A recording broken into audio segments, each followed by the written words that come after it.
So, very good morning, good afternoon, good evening, everyone, and welcome to this exciting session of the G20 International Webinar Series on delivering democracy. I'm Jayshree here, and I'm thrilled to be your moderator today. Before we start the session, please be aware that this session is being recorded.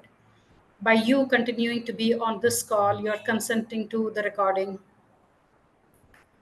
The other quick call out is that we have Portuguese interpretation available. So you can access the session, the webinar in Portuguese, and the instructions on how to access the webinar in Portuguese is going to be placed in the chat window. Can I request Deepak or Somnath to please ensure that the participants can see the message out there?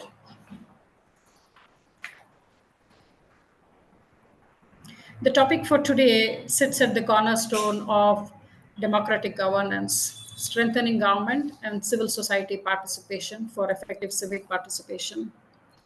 Thank you all attendees for joining us from across the globe. We have an incredible lineup of speakers, global audience, and a powerful topic that will drive engaging discussions. I can only promise you that today's session will leave you not just inspired, but also equipped with some actionable insights. As we start the day today, let's take a moment to reflect that a functioning democracy doesn't just rely on government alone, but it thrives when civil society, people like you and me, has a voice, a seat at the table. In today's rapidly evolving world, the partnership between these two pillars is more crucial than ever. It's a partnership that amplifies civic participation, ensures accountability, and paves the way for inclusive governance. And with technology reshaping our societies, we now have unprecedented opportunities to leverage it for civic participation. From real-time digital feedback platform to participatory budgeting processes, the power to strengthen democracy is quite literally at our fingertips. So we are here today to explore how we can build these partnerships more effectively using tools, strategies, and innovative collaborations that empower both government and citizen. Once again, our theme today, strengthening government and civil society partnerships, touch on the very mechanism that made democracy work. We'll hear from an extraordinary group of speakers, leaders, and experts from the field who have been at the forefront of building these collaboration. With us today, we have speakers from Brazil, the host country holding the current G20 presidency. We also have speakers from India, Indonesia, South Africa, and the European Union. We're going to learn how their work has brought about tangible change in civic participation and how we can adopt similar strategies to create democratic systems that are more responsive, inclusive, and accountable. With that, let's jump right into it. Please join me in welcoming Judith Weinberger Singh, the resident representative of the Seidel Foundation in India, to deliver the welcome address. The floor is yours. Thank you, and a warm welcome here from Bangalore in India. Honorable dignitaries, esteemed experts, dear partners, colleagues, and friends in India, Brazil, South Africa, Indonesia, the European Union, and beyond. Indeed, quite a long list of participants. So very happy to see that kind of participation today. It is my great pleasure to welcome you all to this G20 C20 international webinar. This webinar is a continuation of a joint initiative by GRAAM and Seidel Foundation India. It is based upon an international conference in Bangalore last April and a series of online events that were jointly organized by Seidel Foundation in India and GRAAM as part of the India's G20 presidency last year. There we have focused in particular on the Civil 20 working group on delivering democracy, of which Dr. Basavraju, the executive director of GRAAM, was the India coordinator. In these activities, we were able to involve participants and speakers from almost all G20 countries, making it a truly holistic and international undertaking. Key outcomes from this are also included in the working group's comprehensive policy pack for 2023. I would like to congratulate everyone involved in this achievement, in particular, of course, our partner and organizer of today's webinar, GRAAM, and specifically also Dr. Basavaraju, as well as some eminent speakers of today's session that have been instrumental in making the G20 in India a great success. Thank you for joining us today and taking out the time and to continue this journey with us. In this way, we strive to continue to contribute to a sustainable dialogue and global engagement on democracy-related topics, including, as we've heard from Jayashree just now, inclusive development, promoting participatory governance, and enhancing civic education and engagement. We are honored to learn that also today's outcomes of this digital interaction will be shared with the working group in Brazil and thereby can feed back into the G20 C20 ecosystem. In the service of democracy, peace, and development, our foundation's motto also underpins our global activities and network of partners in more than 50 countries, including some of the countries represented today by our esteemed speakers, that is South Africa, Indonesia, and Brussels. Here in India, our project concerns a wide range of partners and focuses primarily on localizing sustainable development goals. In particular, in the areas of climate action, gender equality, and security, with a particular emphasis on decentralized and participatory approaches, including youth programs and networks. So with this brief introduction and welcome remark, I would like to thank you all once again for joining us today, to listening in from across the globe, and I hope that we all receive very insightful presentations. We're gonna hear inspiring best practices, and we look forward to a fruitful interactions. Thank you very much for including us, and back to you, Jayashree. Thank you for the warm opening remarks. This is Judith Weinberger Singh, the resident representative of Hans Seidel Foundation. Thank you once again, Judith. And can I invite Dr. Basavaraju Shrestha to set the stage for the webinar today? Dr. Basavaraju R. Shrestha. Thank you, Jayashree, and thanks to all the fellow participants, panelists, everyone. Honorable speakers, distinguished C20 colleagues from Brazil and India, and our esteemed participants joined from various countries and also engaged citizens from across the globe. It's my pleasure and privilege to welcome you all once again to this international webinar that elaborates on why and how strengthening of government and civil society partnership for effective civic participation is essential for delivering democracy.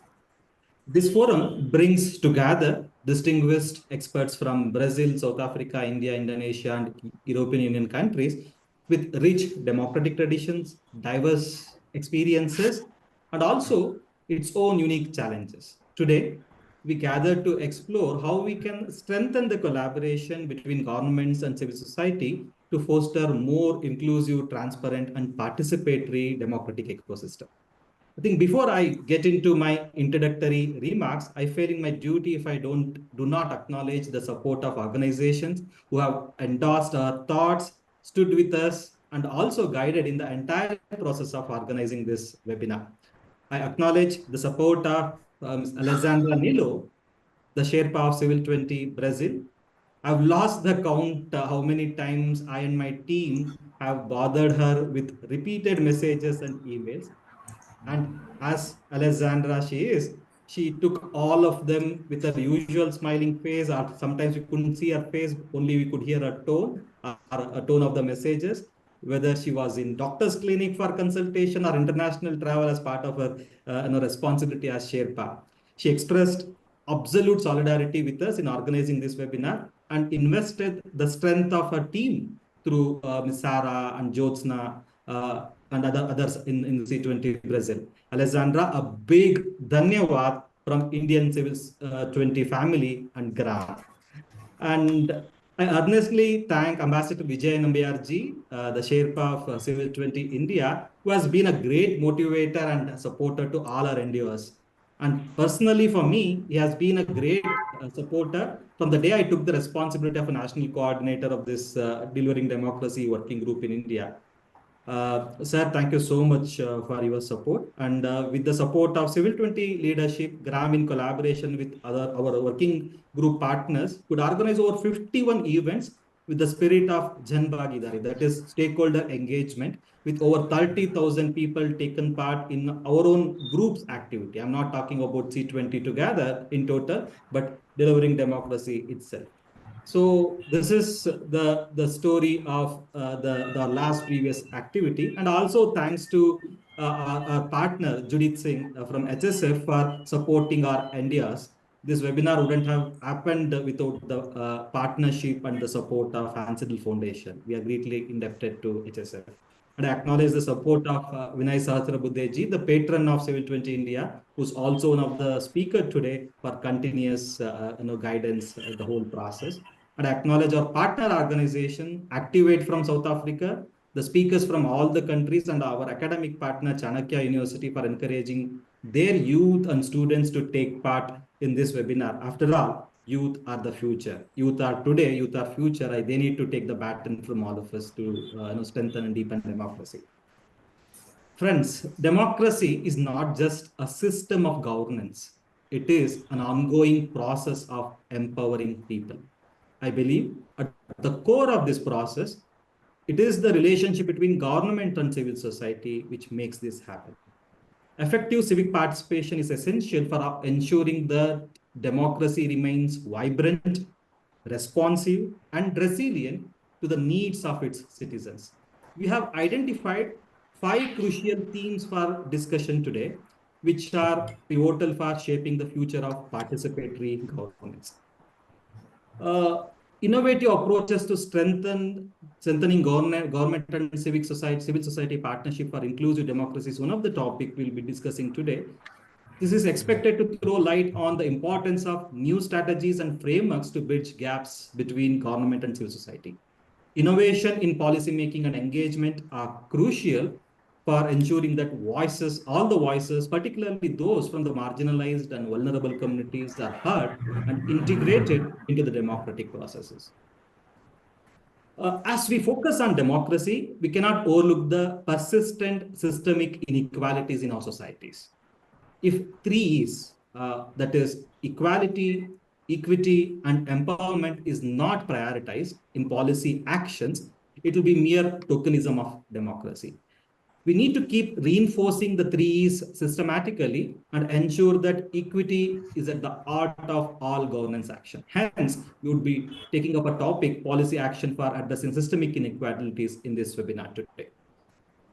Inclusive policymaking and development through participatory governance is another interesting topic we'll be discussing today. In fact, it is not just people participation. It is participatory governance that gives people a direct stake in the decisions that affect their lives. Through collaborative mechanism, inclusive policy making ensures that citizens are not mere recipients of services, but active shapers of the policies that govern their societies. Government and civil society must work in hand to create mechanisms that promote this inclusivity. In fact, we need to expand civic spaces and create enabling system for enhanced citizen participation. Otherwise, citizen participation will remain only to casting their votes, the franchising. For democracy to thrive, the civic spaces must be protected and expanded. These spaces allow citizens to express their views freely, organize and advocate for their rights. Expanding and safeguarding these spaces is essential for preventing democratic backsliding and ensuring that civil society can flourish in its advocacy and oversight role. And finally, we'll be discussing the topic related to empowering grassroots communities for increased transparency and accountability in governance. In fact, grassroots communities can play a vital role and a very critical role in holding government accountable. Strengthening these communities by providing them with the necessary tools and platforms to engage with governance structures increases transparency and fosters accountability at the all levels. This is a vital component of any effort to make governance and more inclusive and responsive. As we embark today's discussion, I would like to take a moment to share an important highlight from India's presidency of the G20 C20 Delivering Democracy Working Group, a role that GRAAM was privileged to coordinate during our tenure. So during our tenure, we worked extensively to promote participatory governance models that center on inclusion, equity, and sustainability. In fact, in our working group, we even thought about having a Panchayat 20, a consultation with the Panchayat members, not just parliamentarians. Panchayat is the bottommost governance unit and structure for our governance in India, actually. Even they were participant in the whole process. One of the key initiatives involved facilitating dialogues that brought together civil society organization, government representatives, and policy experts from G20 nations to deliberate on improving civic participation and mechanism. We also led the development of framework that advocated for expanding democratic spaces and ensuring that grassroots communities could actively engage with governance system in more transparent and meaningful way. We devised a technology model, we called it as Janarogya Shreni, to bring in people in democratic development of their own health systems at the grassroots level. Our experiences during the G20 presidency reinforced a central truth, that is, without empowered civic participation, democracies cannot fully deliver on their promise. As we saw across G20 nations, the active engagement of citizens in decision-making processes directly strengthens democratic institutions and enhances their responsiveness to societal needs. In closing, I encourage you all to engage deeply with today's discussions, share your thoughts, and collaboratively explore how we can continue to build bridges between governments and civil society. Only through concentrated effort and global solidarity, we can move towards more inclusive, equitable, and participatory democracies that deliver for all. If we don't take care of democracy, democracy will not take care of us. It's like our Mother Earth. Thank you, and I look forward to the enriching discussion ahead today. Thank you all, and over to Jayashree. Thank you, Dr. Basavaraju, for the deep message in the opening and setting the context. Also, thanks to you for sharing the critical rundown of what happened during the India presidency with respect to the Delivering Democracy Working Group. A quick introduction to GRAAM. Dr. Basavaraju represents GRAAM as an organization, and I'm just bringing a quick introduction about GRAAM to you here.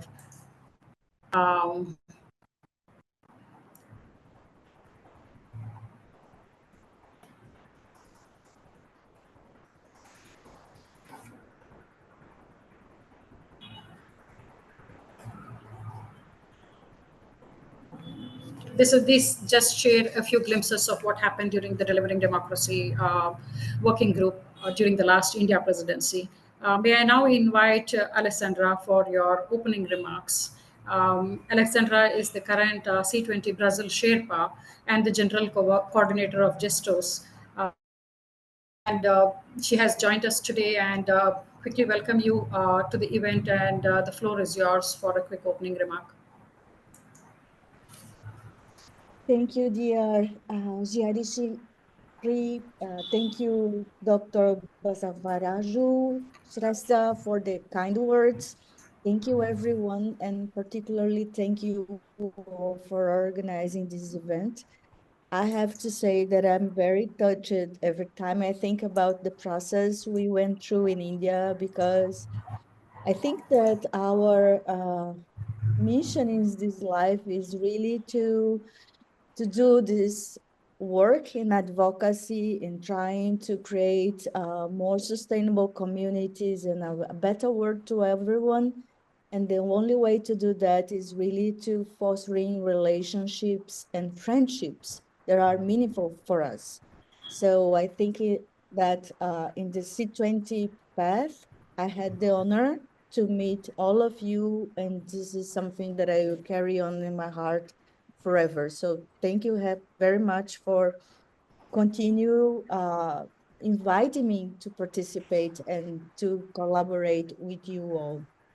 I'd like to begin by congratulating the work that was done last year during the C20 in India for particularly this conversation around democracy and partnerships, because it was the baseline for what we are doing now in Brazil.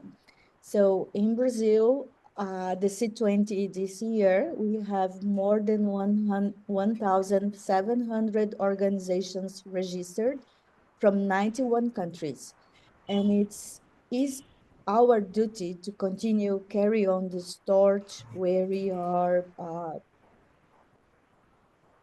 more than ever, I would say, committed to continue this conversation around democracy, around partnerships, and around civil society participation. So I think this event, it's very timely because, as we know, since the last year, conversations and evidence-based information about, for instance, civic space, for instance, how partnerships have been done between and among governments, and conversations around how is the role of civil society recognized, are indicating that our situation nowadays is worsening. So we are not advancing. We did not advance since the last time we met in India. And as we are moving now for the summit of the C20 in November, our concerns only increase. One of the main, let's say, main frameworks of the C20 is really to continue pushing the G20 members towards a more political coherence between what they are agreeing here or saying in their meetings and those commitments that were signed previously, committed such as Paris climate change, Paris agreement, Addis Ababa conference for finance development, and the SDGs.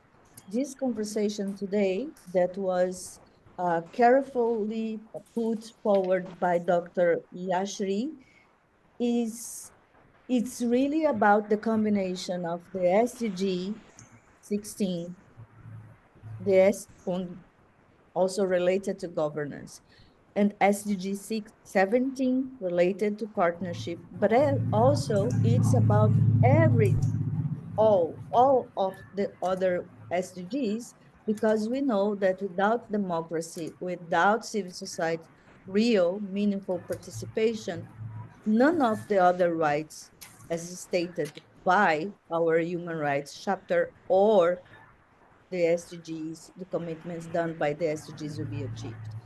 At this moment, we are absolutely concerned because only 17% of all SDGs targets are on track for 2030.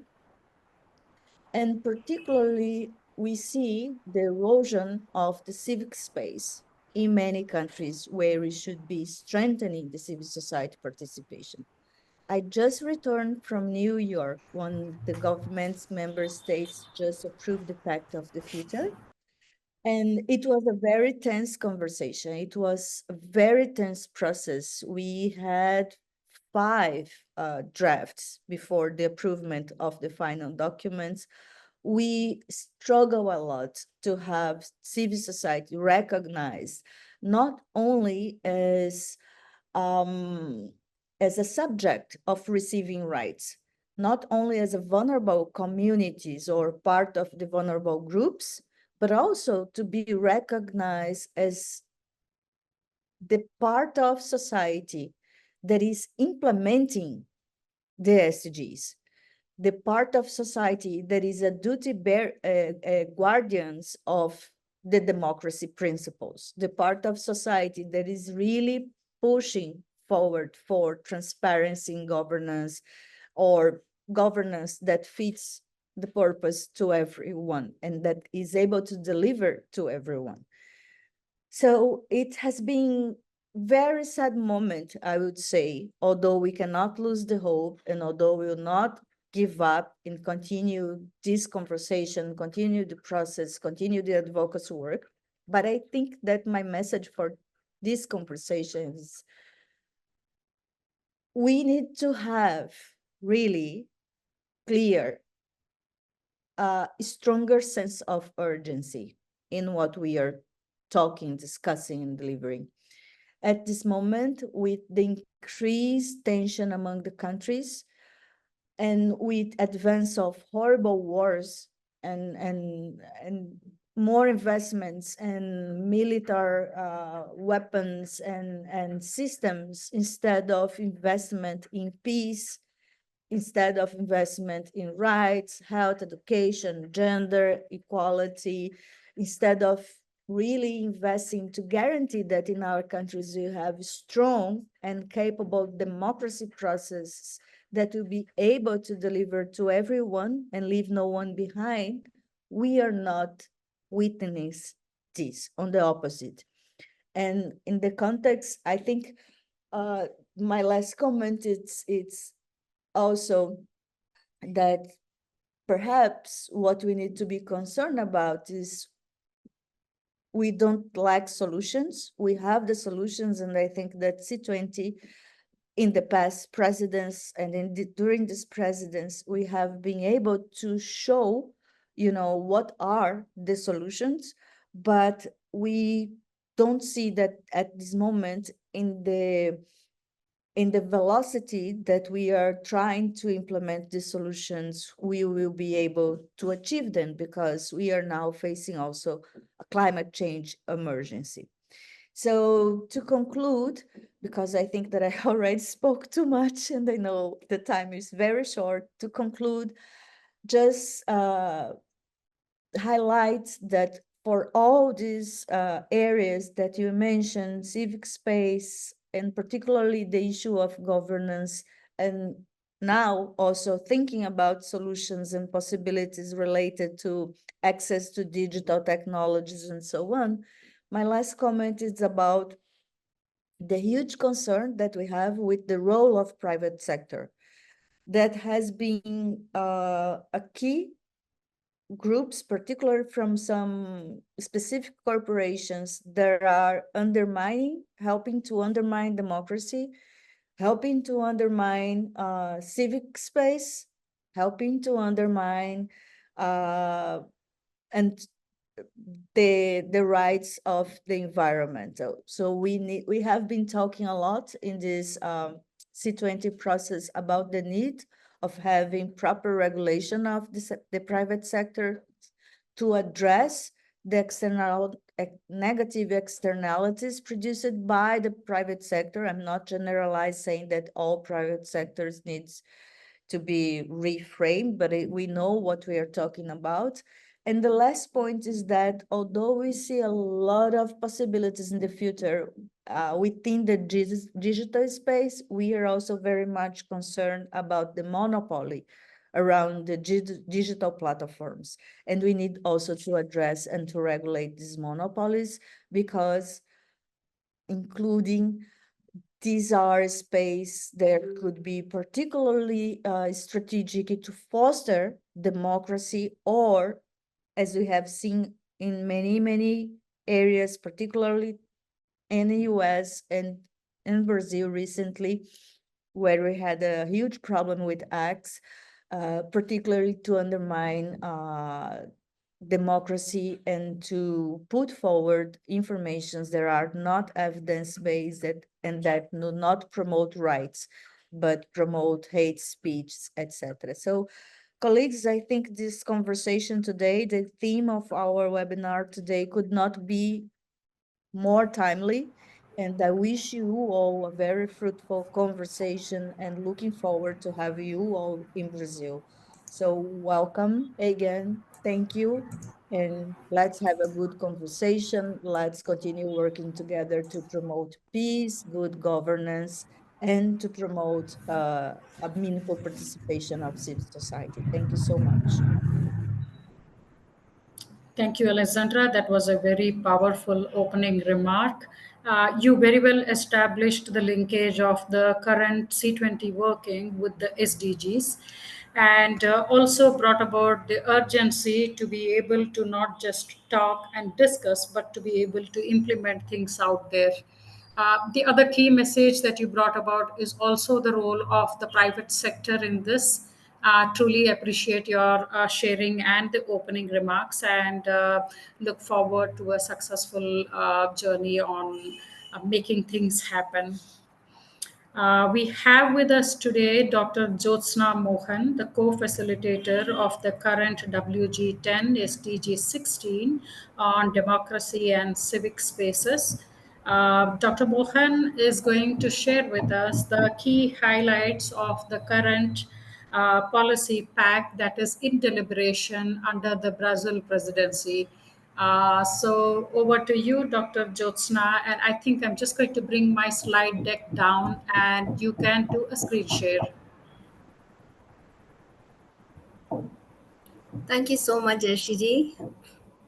I also wanted to thank all of you, Dr. Basaraji, Jeshiji, for having me for this great in this great webinar, and it's a wonderful opportunity to reconnect with my C20 India colleagues, especially I see Dr. Vijay Nambiarji and other colleagues. So yeah, it's really nice to be working as one of the co-facilitators for Working Group 10. And thank you, Alessandra, for creating this space for SDG 16. And you rightly said that now we are, only 17% of the targets are met, which is which is a very glooming thing. And as we know about gender, it will take more than 200 years to achieve the gender targets.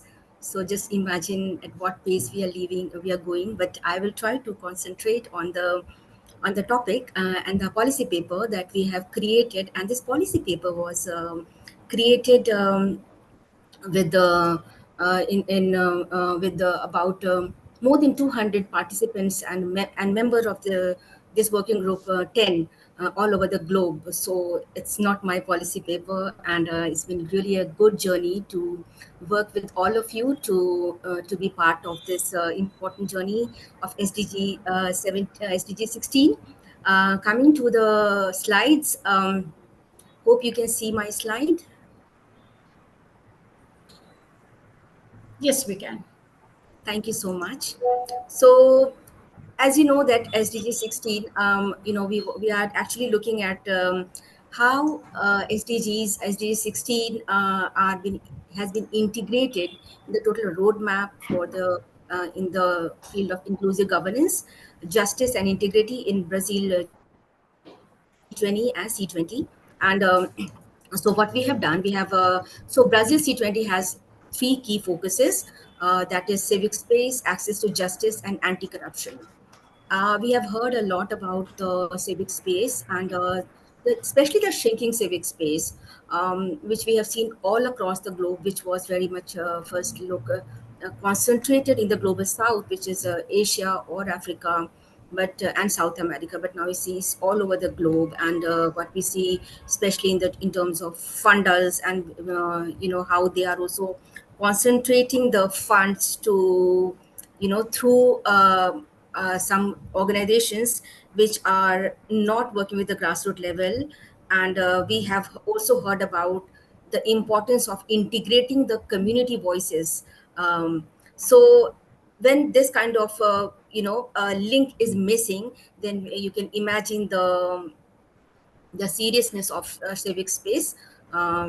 Definitely, there has been increased expenditure on military, and there is lots of decreasing expenditure on the peace and welfare of people. So, civic space is definitely is one of those key constraints towards enabling environment for or the very welcoming very good democracy we heard that if you do not if you do not value the democracy, democracy will not value. But I also wanted to say that I think community values the democracy, but I think also the policymakers, the people, the parliamentarians, and other stakeholders, they also need to understand the importance of democracy to ensuring the voices of all the marginalized from all across the sectors. And access to justice is another important key area, which is kind of missing. We know in many countries it takes more than 20 years to get justice, or sometimes it's forever. So justice is something which is highly given value by our members from Working Group 10. And anti-corruption is something we know the financial issues, or we know there are tax havens and there are many such issues with the corruption. And sadly, there are hardly any country which is free from corruption. So these are the three important areas which was highlighted during our conversation when we were preparing our C20, this policy paper, Working Group 10. And how do we strengthen the civic space? So I will look at, Alexander talked about the digital ecosystem. We have seen, there has been lots of digital constraints. I mean, we have seen in the third world country or in the global south countries where there's a lack of digital accessibility. I mean also talking about the UN, there have been many times, especially during the time of COVID, we saw that the UN was not very forthcoming about having the voices of the marginalized in the name of digital clashes. So many people, I mean, when we had a couple of years of digital or virtual presence in the UN works, in the UN deliberations, there are many people who could not participate. So digital, we need to have a enabling digital ecosystem. And also, standardized technological solution is something that also came up a lot during our when we were writing this policy brief, because uh, I mean, we know a lot about the technological transfer from north to south is very, very limited. So how do we standardize it? How do we ensure that the technological skill is also reached to the global south countries without any hidden cost? Legal security of the civil society. We know there has been many civil society people, especially from the environment, from the marginalized groups like indigenous groups. They are at the forefront, and they have been targeted. There have been many killings of civil society people. So how do we provide legal security to the civil society? And also creating a formal spaces for civil society participation. We have just seen here, we see every year in the UNGA and the ANGA that the 2 days of the summit, the 2 days which is just dedicated for the government, not for the civil society. Civil society can only be an observer. At the most, they are given a chance to speak, but they are not given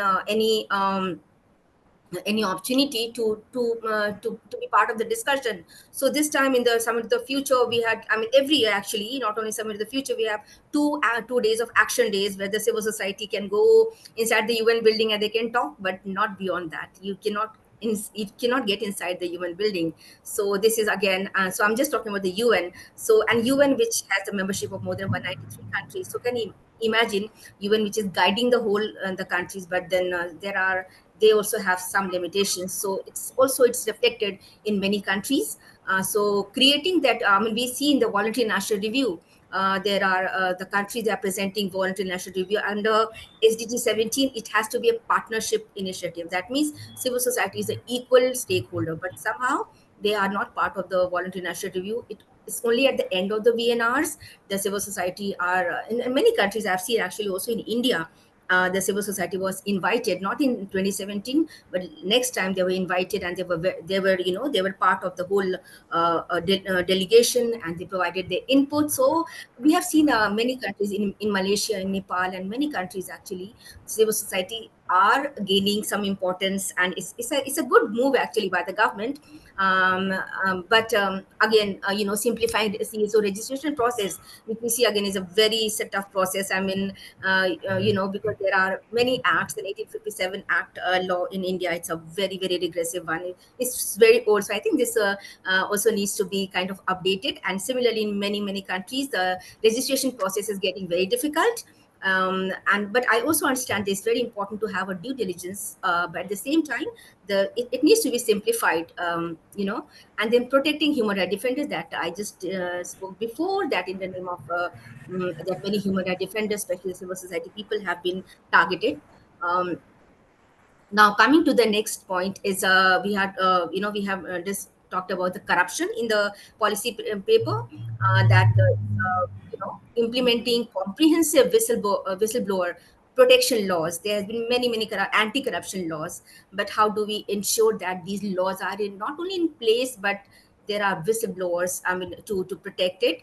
And how do we enhance the financial transparency among the G20 countries? How many of us actually know the budget, the our national budgets, what kind of budget is allocated where? So similarly, the G20 countries also needs to be accountable for financial transparency, and definitely ending financial secrecy. Is very important. I would also say that we have seen in, for not only by the G20 countries, but I will also kind of mention about the role of private sector, what or the big companies, or the big banks, what happened in Sri Lanka, or what happening in Nepal or Bangladesh. I mean, except India, I see, and Bhutan, I see, all of the South Asian countries are actually in the trap of this kind of financial secrecy, because we do not, there are conditionalities attached when some kind of money or loan or aid is given by the multinational banks or multinational companies. But what kind of, so this kind of secrecy needs to be unraveled. Strengthening the cooperation for asset recovery is very important. And then, we also heard about the exploring the AI benefits. AI is very important tool, but I am also afraid that sometimes it could be misused. So I think we really need to kind of balance it. And the third part is the ensuring access to justice. We really need to address the systemic barrier, structural, communicational, and the attitudinal barrier. These are the important things that needs to be addressed, apart from addressing the and promoting the inclusive policies, especially in the education, in the justice system. As we know that it takes a long time to even get to justice, sometimes more than 20 years. And how do we support the reparation and the memory initiatives? I saw a very good, actually, a case in Timor Leste and Indonesia, where the Timor Leste, when they were freed from Indonesia, because they are the newest democracy, and how they are talking about that we do not want any bloodshed. We just want to, uh, you know, we just want to live in peace with Indonesia. So I think we also need to learn this kind of peace activity, peace initiatives. And I do not know much story, but then I have seen myself how, as a result of this Timor Leste initiative, many Timor Leste people who were imprisoned by Indonesia, they were freed. So I think we also need to learn from this kind of justice system. And implementing state protection policies for the vulnerable population is very important, because there's still lack of policy, lack of justice for the vulnerable, marginalized, indigenous group, women. How do we ensure that it is given all across? And then holding government accountable is also very important. And the next, I will not take much time. And then how can we address the anti-corruption? Basically, how do we can establish a transparent lobbying regulations. It could be a national level, but then it can reach to the international level, which can be standardized. We also need to talk about about the due diligence from the service providers, and definitely recognizing the civil society's crucial watchdog role, and promoting integrity in climate policy, because we heard about a lot about climate policy. And climate is something that is just coming. I mean, climate change is happening now. So if we are not transparent in the climate policy, we are in danger. We are already in danger. And then there's something called intersectionality and inclusivity. How do we address this? So we need to address different kind of inequalities, ensuring inclusivity without any discrimination, protecting civic space, strengthening access to information in law, and ensuring open participation in environmental decision making. Environmental decision making, climate change came a lot during our when we were writing this. And lastly, some points for the call to action for G20 is leveraging 2024 opportunity for ministerial declaration on anti-corruption and sustainable development, implement policy recommendations across civic space, justice, and anti-corruption, strengthening collaboration between government, civil society, and international bodies, which, as I said, it is already part of Agenda 2030 of SDGs, and commit to SDGs that leaves no one behind. We were kind of we were in a lot of suspicion. I know many civil society from Asia, they did not participate in Summit to the Future, because we were discussing, and we also clearly told that is it a way to divert the whole attention from failure of the SDGs towards something which is going to happen in the future. I think it's very important to stick to, even we are not achieving SDGs, but I think it's very important for us to stick to our SDGs agenda, and let's see how can we leverage on the experiences of the grassroots community and the multi-stakeholder partnership. So with that, thank you so much for having me, and very happy to answer any question. Thank you so much, FTT. Over to you. Thank you, Dr. Jyotsna, for sharing the key highlights of the C20 deliberation happening at Brazil. Dr. Jyotsna, you brought in front of us the three key dimensions of the current C20 deliberation happening at Brazil, and beautifully you brought out the key highlights of the discussions in the working group 10. Any questions to Dr. Jyotsna or any of the speakers? May I request you to please place your questions in the Q&A window, and we will take it up during the Q&A hour. With that, I would move to the much anticipated part of our webinar, the panel discussion. In this segment, we will engage with our distinguished speakers from the different countries. They will share their insights and perspectives on today's theme. Our panelists will explore how we can strengthen government, civil society partnership, enhance civic participation, and leverage technology to create a more inclusive democracies. May I invite Carolina Almeida, the Associate Guedes Black Women Institute, Brazil. Carolina will kick off our discussion with a focus on expanding civic spaces, a critical step in ensuring that all voices, especially the marginalized communities, are part of the democratic process. As an advocate for racial and gender equity in Brazil, she'll share her insights on how we can create an enabling ecosystem that not only enhances citizen participation but ensures that every group, particularly the Black women, have an equal voice in shaping public policies. Over to you, Carolina. Hello, good morning, everyone. Thank you, Jashari. I have some slides to screen. You prefer that I screen it or you can do it? I'm doing it for you, Carolina. Okay, thank you. Just give me a minute. I'm just bringing that up. Of course, thank you. So good morning, good afternoon, good night, everyone. I would like to begin again by thanking the organizers for this opportunity to address such a crucial topic, as everybody has been saying. I'm Carolina, I'm the International Advisor at GRAAM, Black Women Institute, based in Brazil. And today, I'll be discussing the expansion of civic spaces and the creation of supportive ecosystems for greater citizen participation. These themes that are essential not only for safeguarding democracy, but also for the protection of human rights and the advancement of inclusive development. You can go to the next slide, please, to the second one. So this discussion becomes even more urgent in the context of the global rise of the far-right movements. These movements are not only restricting civil liberties, but also working to erode democratic structures that ensure human rights for all. In Brazil, we have experienced this challenge firsthand. The recent far-right government threatened to dismantle key democratic institutions and roll back fundamental rights. However, it was through the collective action of civil society that we were able to resist these regressive forces. Civil society proved itself to be a vital political actor, effectively defending the democratic framework and preventing even greater setbacks. You can go to the third slide, please.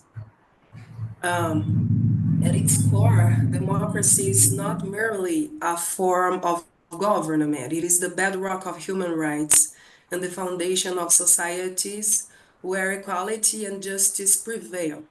Democracy provides the framework within which diverse voices can be heard and decisions are made with the participation of all segments of society.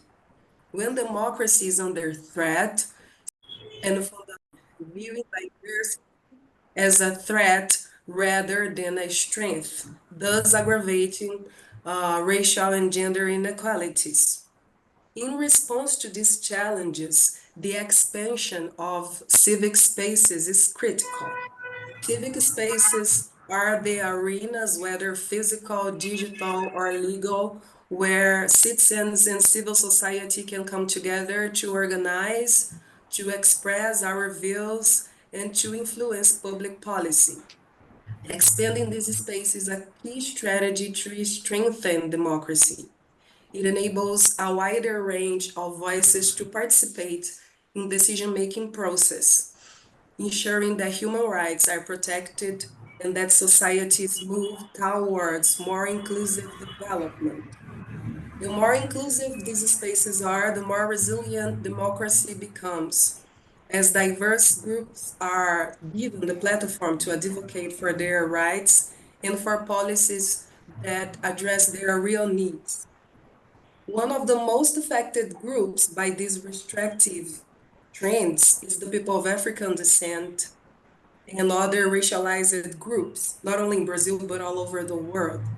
Racial inequality remains a deeply entrenched issue, perpetuated by systems designed to exclude these groups from the political, social, and economic arenas.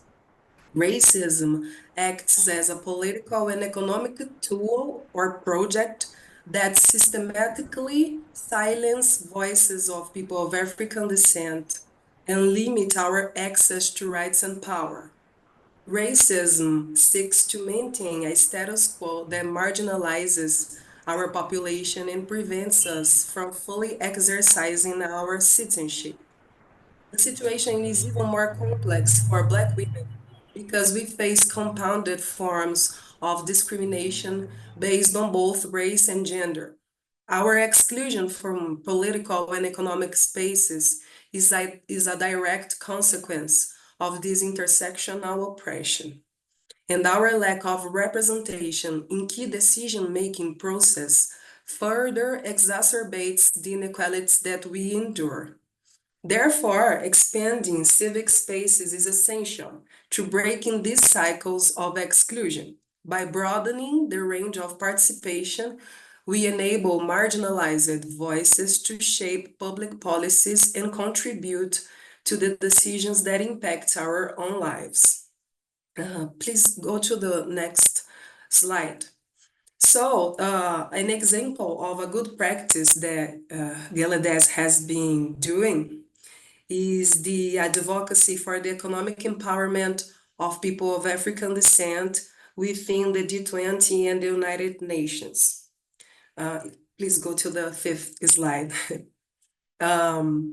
Our efforts began within an in-depth mapping of the advocacy landscape within these global institutions.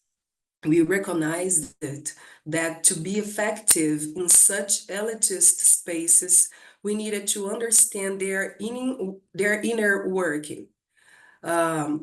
each has its own bureaucratic and linguistic barriers, for example. The UN and the G20, despite their shared global importance, operate in very different ways. And to overcome these obstacles, in Bangladesh, we invested in developing a deep understanding of their protocols and procedures, navigating the complex bureaucratic systems that often serve to exclude the marginalized voices. We also focused on identifying strategic partners within the institutions. Building alliances with other organizations and stakeholders allowed us to strengthen our message and broaden our influence. This was specifically important in spaces like the G20, where the discussions are heavily dominated by economic and political elites.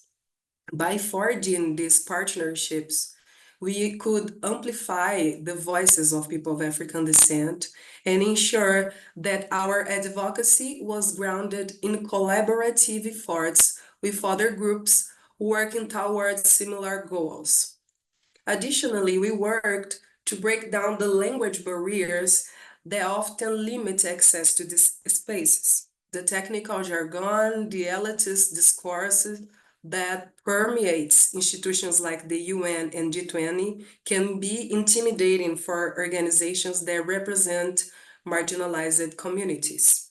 So we focused on learning how to communicate effectively in these environments, ensuring that our message on the economic empowerment of people of African descent was clear, relevant, and powerful.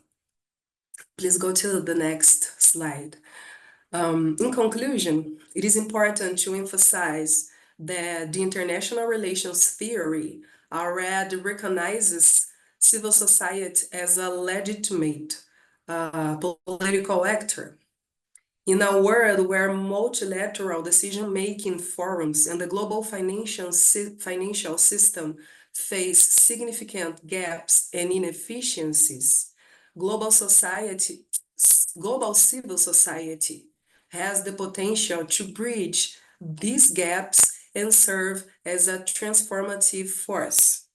By expanding civic spaces, we are not only safeguarding democracy, but we are also creating the conditions for the promotion of human rights and inclusive social development.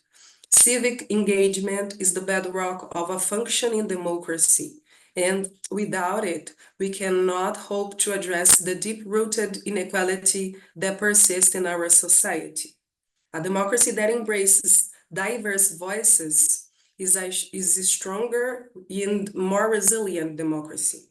It is through the expansion of civic spaces that we can ensure that all voices, especially those marginalized ones like the people of African descent and racialized groups, have the opportunity to participate fully in the decisions that shapes their own lives.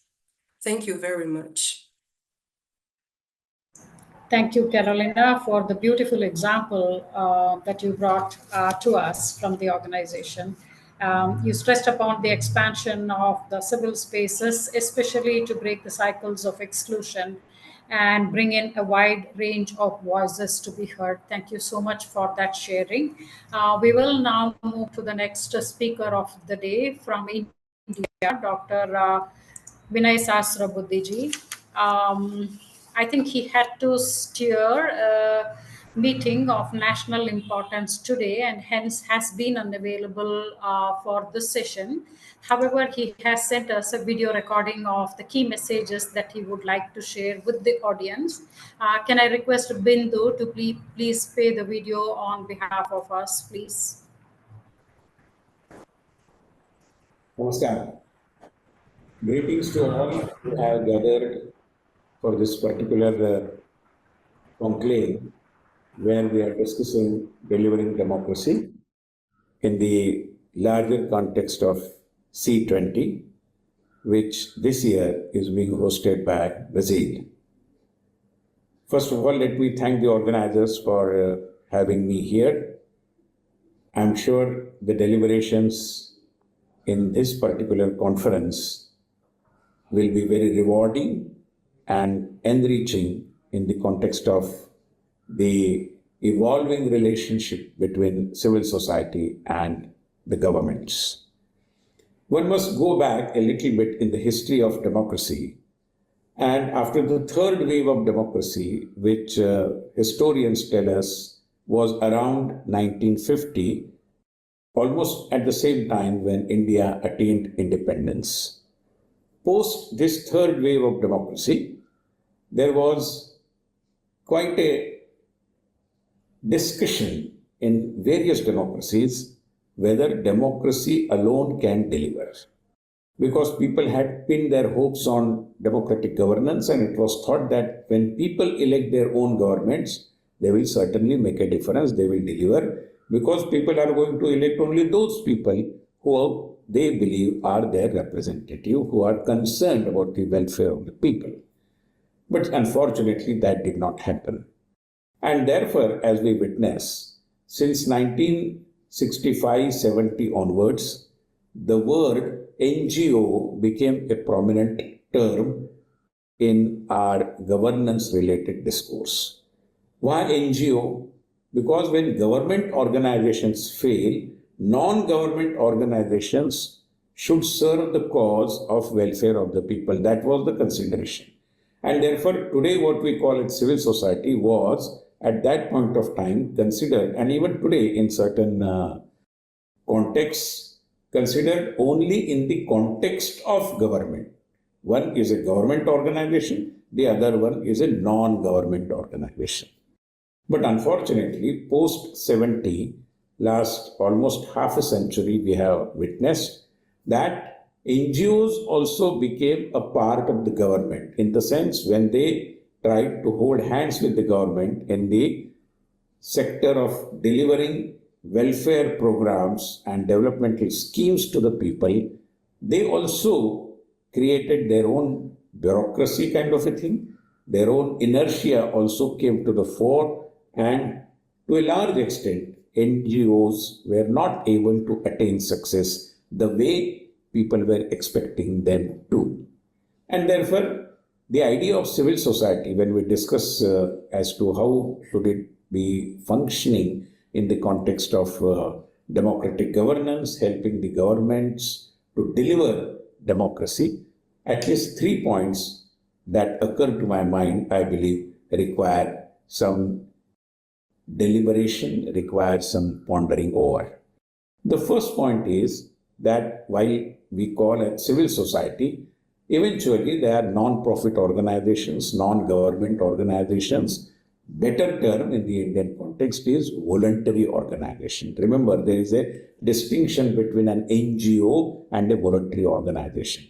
Because voluntarism, where people are self-inspired, self-motivated, they want to do something, it's something very, very critical. Unless we decide to go extra mile without any expectations, no voluntary work can really become effective. And therefore, when we talk about civil society, the first and foremost requirement is to underscore, and not just underscore, but give further fillip to the spirit of voluntarism. The more the spirit of voluntarism, the greater is going to be the impact of any non-profit organization, voluntary organization, civil society organization, insofar as delivering democracy is concerned. So let us protect and promote the spirit of voluntarism. Today, this is more important because in the professional considerations that are all around, everywhere, in every walk of life, people who come with some kind of a voluntary spirit later on become salaried employees of the civil society organization, and the spirit of voluntarism slowly but certainly evaporates. Let us ensure that doesn't happen. We can work in a professional manner without losing the voluntary spirit in the Indian context, the Karyakarta spirit. That is point number 1. Point number 2 is that civil society organizations also require to define their relationship with the government. We find several organizations who are helping the government, taking government grants, utilizing it for service delivery, making welfare programs work. They take all these programs to the people. In the process, they also earn a little bit, or maybe at times hugely as well. And at the same time, those very civil society organizations also try to engage into some kind of advocacy mechanism, take up a particular cause, oppose some government projects, or endorse some government schemes. I believe if this continues to happen, civil societies are on the verge of losing their credibility. And therefore, let us also deliberate upon whether civil society organizations should focus only on either partnering with the government or advocacy things. If that happens, there won't be any conflict of interest, and people will not be looking at civil society organizations with any kind of suspicion.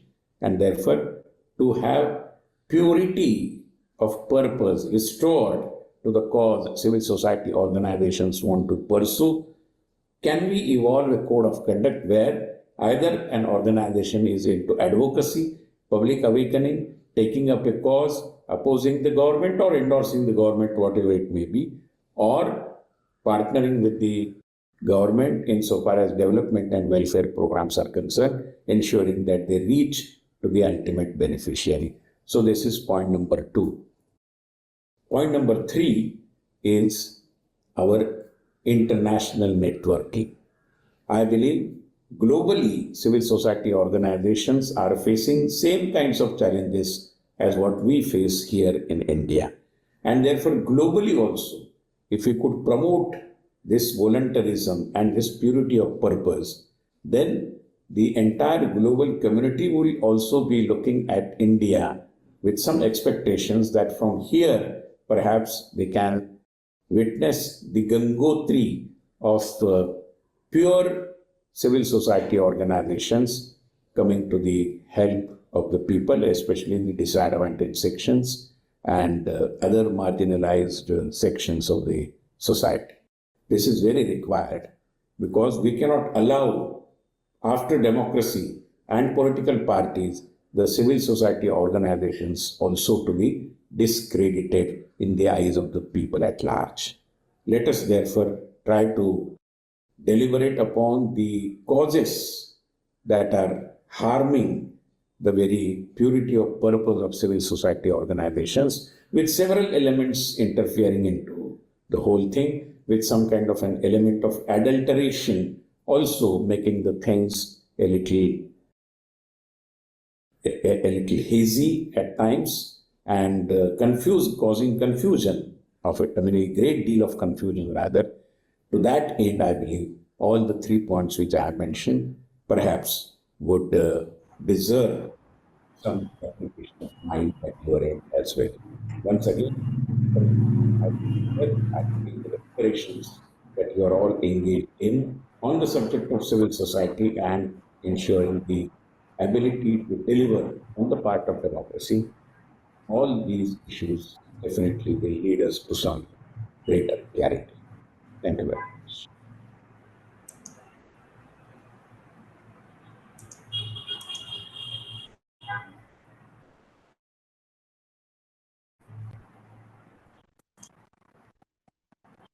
That was Dr. Vinay Sasrabuddiji sharing with us from the wealth of experiences that he had working with the government and civil society organization. I think the most important of the message that I would carry for myself is the purity of the purpose of a CSO. With that, I move to the next speaker on the panel, Seth Mazibuko from South Africa.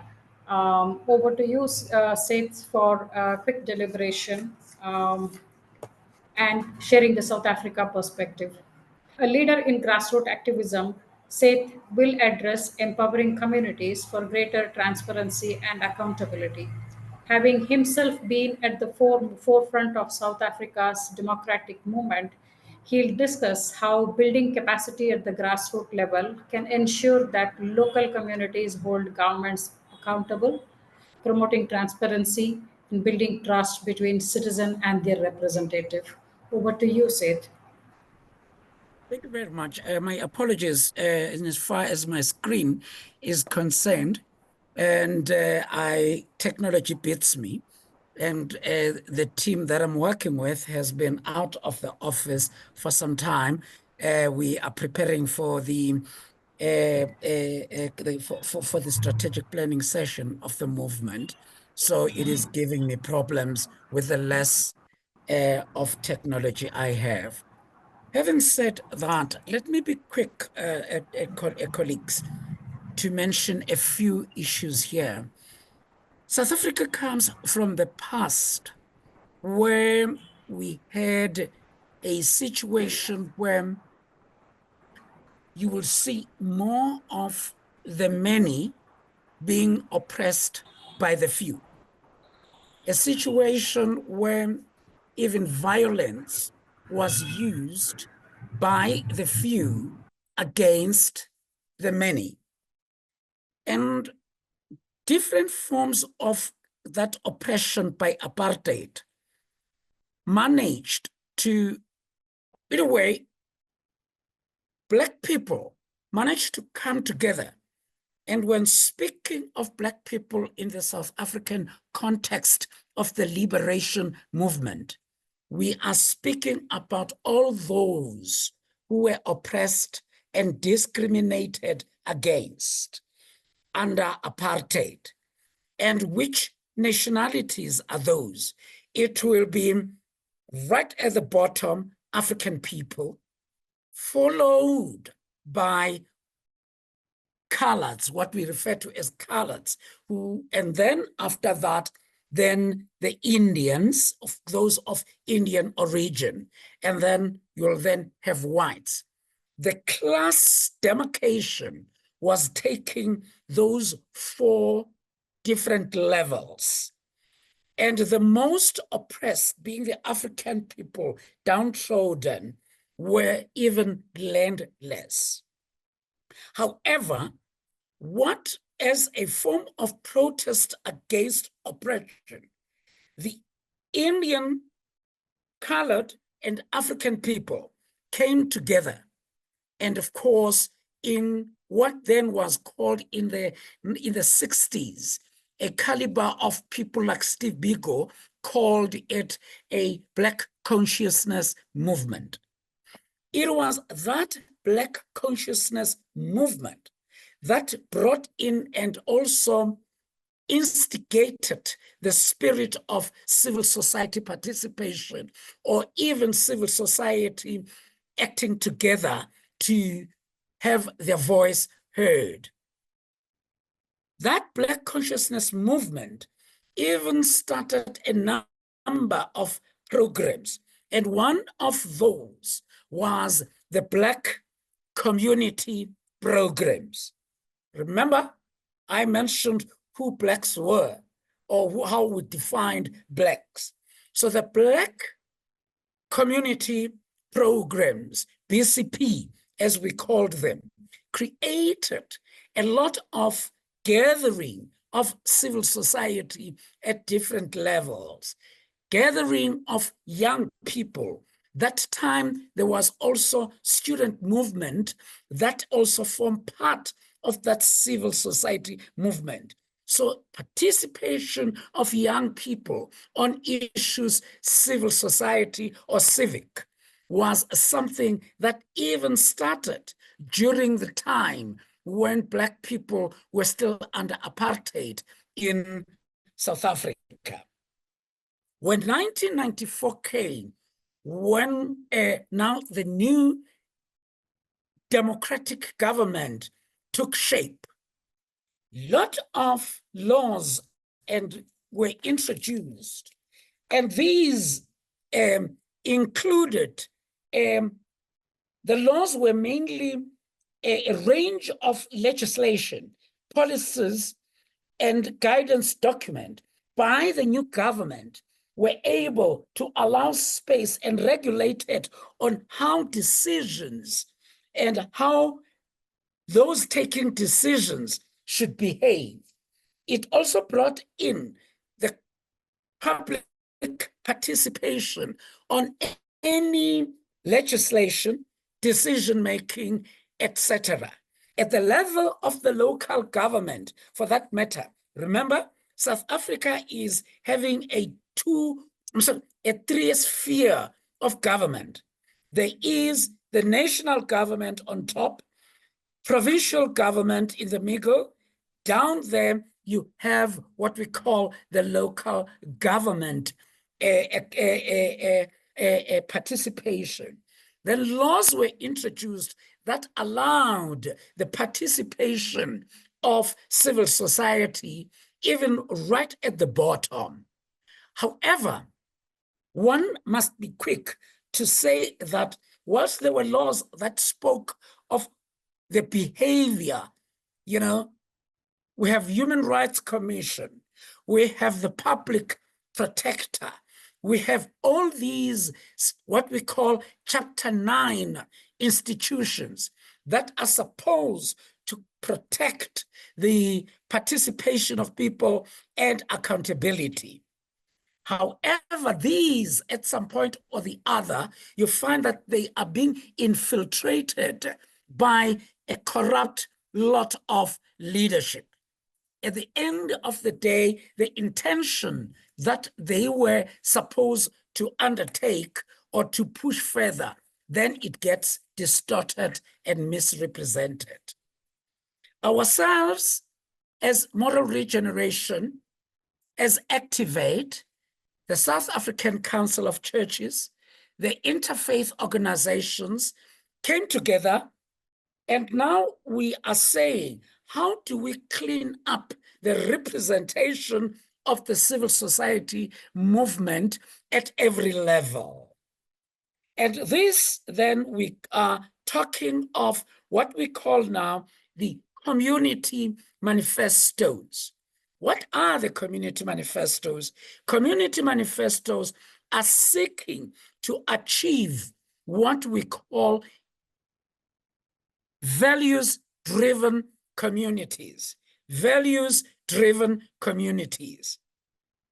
And they seek to bring in what we call civil education for the youth. And then it also wants to bring in how do we educate the public in participation at the civic level. Remember that our government has just come up, for instance, with what they call the District Development Plan, DDP, where there's integration of services that are given to the people at the level of even local government. But that in itself is a problem. The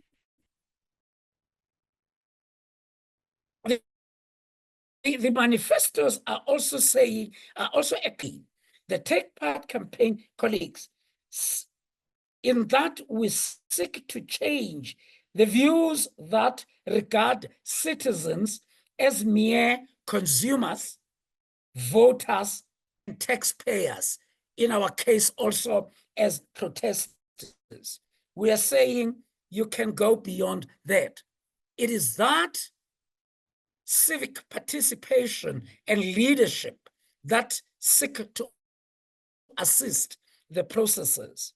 We have also in that what we call ethical leadership code, ethical leadership code. In that also, we are also saying people should have a meaningful participation of grassroots in local government, in municipalities level, and also come up with self-help programs that assist them to achieve their goals. That also attached to it are programs we call Sustainability Livelihood Program, SLP, assisting our people to participate also in the economic development of their communities and of their sectors. Again, this whole campaign and this whole program of community manifestos also speak to this, that we are saying, seek first participation. and all else will follow. Pointed to this is participation. Colleagues, my presentation can be long, but I want to just emphasize and point at a few issues that the broader part of the civil society participation in South Africa is accepted by law, but by practice, we find out that there are distortions and misrepresentation. And ourselves now as the civil society are starting to say communities should form themselves into ethical and values-driven communities, then that can seek active participation of all sectors. And that is coming up very well. We are moving in the next 2 years to 2026 local government elections. And we are now putting the voices, for instance, Activate is leading the voice of the youth with the June 16 Brigade on civic education for the youth. And then Moral Regeneration is leading on the ethical code for both those who are in the civil society and outside civil society. It is the integration of ethics and practice that then assist us as civil society. And it is quick to say, by law, we are allowed to participate and civil society to participate. But by behavior and practice, that gets distorted. And the whole idea of the community manifestos, it is to focus on building also accountability in as far as government is concerned. Accountability in behavior, accountability in governance, accountability in representing people's issues. And that also include women, that also include youth and all those making up the civil society movement. Let me pause and wait to take up questions. I thank you. Thank you, Sid. The questions will come up in the Q&A window, and we will take it up in the Q&A hour. Thank you so much for emphasizing the need for ethical leadership and community manifesto. With this, we move to the next speaker, Junito Dreas. Over to you, Junito. Yes, thank you, Jayasri. I'm sorry, I think I have to close my video because my connection is really unstable right now. And at my side is already 11 p.m. It's really late because I'm not right now. I'm not in Jakarta. I'm in the eastern side of Indonesia. So Indonesia has 3 times different. So I'm in the east side right now.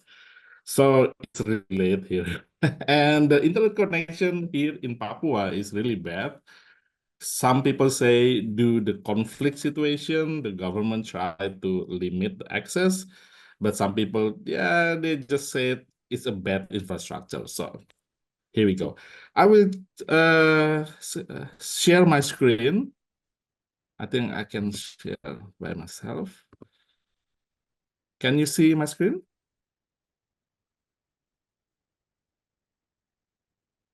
Can you see it? Yes. Okay. So what I try to present to you all is the model of World Vision Citizen Voice and Action, then focusing on the civic involvement.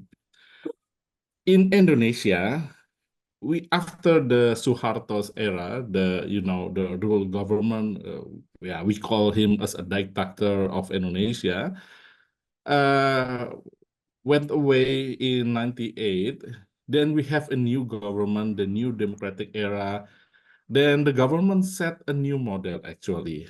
The civic or the public may participate in the policy instrument, policy development. But after several years, let's say after like 20 years now, we realized that the involvement of the citizen actually is very limited only to gathering public input, what we call Musrenbang, development planning meeting, where public aspiration meeting for policy development. This is, I think, actually is a good start for Indonesia. And for many countries like in South Africa, the public participation in the development planning is a good start. But the problem is they collect public opinion, they collect all the no single commitment to fulfill the aspirations. That's one thing that we try to, to engage the government, to endorse the government, to call the government, to push the government, because it should be not stop only the collecting the aspiration. We want the government also involve the public, the people into the what we call policy formulation or enactment, because they have like a mechanism that the people should be invited in the FGD, a kind of FGD that we have discussion on the some regulation, new regulation, but it is actually it's more like a tokenism. It's because it's obligate to do that. So the government tend to try to we try to put the checklist and the people is already involved, but it's the lack of meaningful participation. And the last one, we realized the one that where citizen is actually really difficult to involve is in the monitoring and evaluation. I mean, okay, we can involve in the public aspiration, we can give our opinion, our idea to the development planning, we can involve in a kind of discussion on the regulation, but monitoring and evaluation is only for the government. So this is what we think the biggest problem actually to strengthen the civic participation, because we cannot monitoring the government if we may not allow to monitor them. And the quality of the implementation, the quality of policies tend to really far from what people need without monitoring and evaluation. So the model of vision citizen voice in action, it should be like this. It is actually what we call uh, uh, collaborative monitoring and evaluation. So it starts with enabling citizen engagement, because we realize the power of the citizen starts from civic education. I think our brother said already mentioned this in South Africa. The civic education is a key. It is impossible to broaden the participation without the civic education. So the people need to know what their rights, what they can involve, what they can monitor. That's what we call enabling citizen engagement, the civic education. Then we have a meeting where the government can have their own reflection on their achievement, and the people has also their own involvement to give a scoring card for the implementation of the policy. So the model of the scoring card give people a space to monitor the government. And I think this is important because sometimes government has their own priorities, but the government priorities is not always, mostly, not always people's prioritize. So kind of different how to look on the issues. So we have like what we call a monitoring standard. It's kind of a policy reflection by the government itself, but we have a scoring card by the people itself. Then they meet together to set the priorities. So yeah, we try to, because the government has their own agenda. I mean, we cannot just close our eyes and not see that the government has their own agenda. They have and they always have their own agenda. But how we can set their agenda compromise with our agenda? That's most important thing that we can do. So as a result, usually we have what we call an action plan that the government should implement to realize the aspiration. And because this is a full circle of monitoring evaluation, the collaborative monitoring evaluation, then after several months, the people may have their space again to monitor the implementation. So our citizen voice in action in Wahana Visi Indonesia, then we have a model like, I think most of you already know the model of supply and demand, where actually government is the service provider and the demand side is citizen as a service user. So the model of citizen voice and action is strengthening the demand.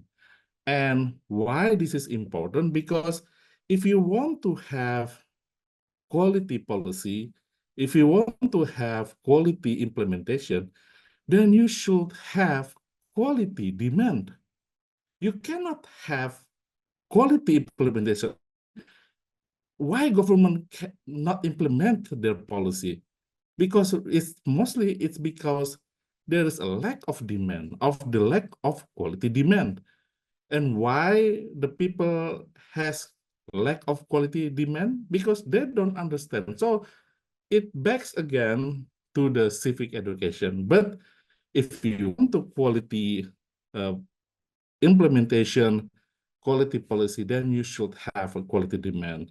So it is the system, the governance, what we try to do, and what we have actually in Papua, because right now we have a project, and we engage in around 30 village, and all the village has the same standard capacity. So the people in their village has their own capacity to have quality demand. I think this is important to state it because, as you know, Papua is one of the conflict area in Indonesia. So this is my last slide. I think I want to highlight this because, you know, when we start with civic education, then you have more room for policy change because the people, the local agent, I mean, the people itself as a local agent, after they receive the education, their rights, the understanding on their rights, they can drive their advocacy work to the policy change, to influence the government to change the policy. But at the same moment, you know, the civic education will help the people to monitor the policy implementation, because you cannot only advocate for policy change. You have to advocate also the implementation because it is the same important. And at the same time, the civic education will mobilize the people itself to exercise their rights. I mean, the model of the citizen voice of action is actually try to put local agency, the local advocacy agency at the grassroots level. It is not advocacy for the people, it is advocacy by the people itself. So the civic education is the starting part that's really important. They can drive to policy change, they can drive to policy implementation, and at the end, they can drive the mobilization itself. And the mobilization itself drive to policy change and the policy implementation. So that's why for us in Indonesia, for Wahana Vision Indonesia, for World Vision, it is important to realize if you want to change, if you want to broaden your public participation, you should start with civic education. Back to you, Jesseline. Thank you, Junito. That was a beautiful point. The importance of civic education and civic education being the start point of a larger change that we want to achieve. We will now move to the next speaker, Omri Praise. Aubrey is going to bring in the perspective of how to leverage technology to bridge the gap between governments and civil society. With his deep experience in working with different stakeholders of the society and technology, Omri is going to enrich in this particular panel discussion by bringing in the technology lens to it. Over to you, Omri, and I will bring up the screen for you. Thank you very much. And thank you to all the speakers that have gone before for the really interesting conversation and exposés that you've given. And also thank you to the organizers for putting this together. It's really great to have such a diverse international forum to discuss these really important global issues. And definitely, I think we are at a bit of a historic junction at the moment globally in terms of how democracy unfolds going forward, whether we become more democratic on average and are able to ensure prosperity for more people around the world, or whether we concentrate power and prosperity for ever fewer and less accountable leaders, in the sense of people hoarding power rather than enabling many people to have it or to shape the world we live in. So I'll give you a bit of an overview of the work that Alliance for Europe has done on this. We'll focus on this nexus between democracy and technology and civic participation. And essentially the type of thinking that we as Alliance for Europe try to bring to the table is that in order for democracy to function, you need to have civic engagement, you need to have citizens being able to take part and participate. And in order for that to happen, you need an all-of-society approach. So all different sectors of society need to be able to work towards that more democratic space. And in order to do that, you need to really address this connection between democracy and technology. So if we go to the next slide, essentially Alliance for Europe, we are a non-profit organization that deals with digital intelligence, as I just said, connecting communities for action. And we've been working a lot in this area of civic tech and digital intelligence. So if you go to the next slide, just to outline the problem that we're facing, essentially those that are attacking democracy, whether it's disinformers and extremist types of actors, are winning at the moment. We have very well-resourced operations that are trying to degrade democratic institutions, democratic norms, and the question is, what do we do about that? If you go to the next slide, essentially, as I just alluded to, we need coordination and cooperation on a large scale, especially towards phenomena like disinformation, which was mentioned briefly. But essentially, we need to equip people to deal with this new technological world. We're in the process of creating a new kind of digital public sphere, which is not quite fully there yet, I would argue. And we need people, citizens, to be able to engage effectively rather than get swept away in extremism or lies or filter bubbles and whatever else. So the question is, what do we do in order to set an agenda for a more resilient democracy, and how do we share and use more advanced tools in order to do that? So if you go forward, what we've seen is that we need collaboration, because it's very easy to basically poke holes into the fabric of society, to ferment a lot of controversy and provocation, and to scapegoat different groups in a society in order to basically take hold of power and limit democracy. But what we need for more resilience and for a more effective defense of democracy is closer collaboration and using tech tools in order to do that. And essentially, we'll deal with a few different aspects of this. We'll talk about how collaboration can happen more effectively, and using existing tech solutions to tackle this issue. I'll touch briefly on how we can hold the major tech providers, tech platforms to account, and then also how we can innovate new solutions so we don't need to be stuck in the box that we're currently in, but we can move forward. So if you go to the next slide. So as an example of this, I mean, Alliance for Europe, as the name suggests, we work across Europe, across the European Union, and then the broader European region, because we've seen that as a geopolitical space, it's important to protect democracy there as part of a global effort.